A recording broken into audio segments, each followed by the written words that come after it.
আমি তোমাকে দেখে বড় অবাক হচ্ছি, আমি তোমাকে দেখে বড় অবাক হচ্ছি। তোমার অন্তরে আর্জেন্টিনা আর ব্রাজিলের এত ভালোবাসা। আসার সময় দেখলাম রাস্তার পাশে প্রজেক্টর লাগিয়ে দিয়ে তারপরে খেলা দেখছি। হ্যাঁ, তারপরে বিভিন্ন যেই পক্ষের সেই পক্ষের জার্সি পড়ছে।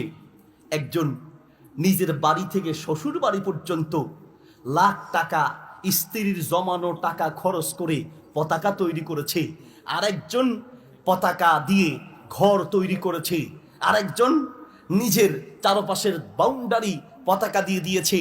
কেউ বা ব্রিজ সাজাচ্ছে, কেউ বা গাড়ি সাজাচ্ছে।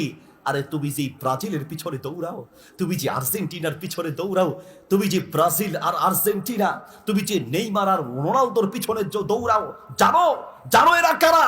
জানো এরা কারা?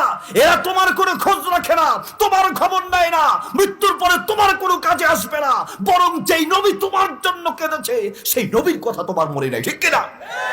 মনে আছে তোমার? তোমার কি মনে আছে? আমি তোমার জন্য বড় অবাক হচ্ছি। এটা তো একটা জুয়া খেলা। এই যে ফুটবল খেলা, নিঃসন্দেহে এটা জুয়া খেলা। এটা আরব দেশে হলেও জুয়া, এটা বাংলাদেশে হলেও জুয়া, এটা বিদেশে হলেও জুয়া, এটা দেশে হলেও জুয়া।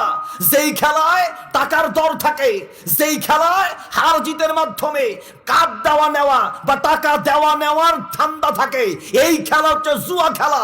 এটাকে সমর্থন করা হারাম, এটাকে সাপোর্ট করা হারাম, এটার জন্য ঝগড়া করা হারাম, ঠিক কিনা? তুমি বুঝো বা না বুঝো, এটা অরিজিনাল কথা। তোমার মনে পছন্দ হোক বা না হোক, এটা অরিজিনাল কথা।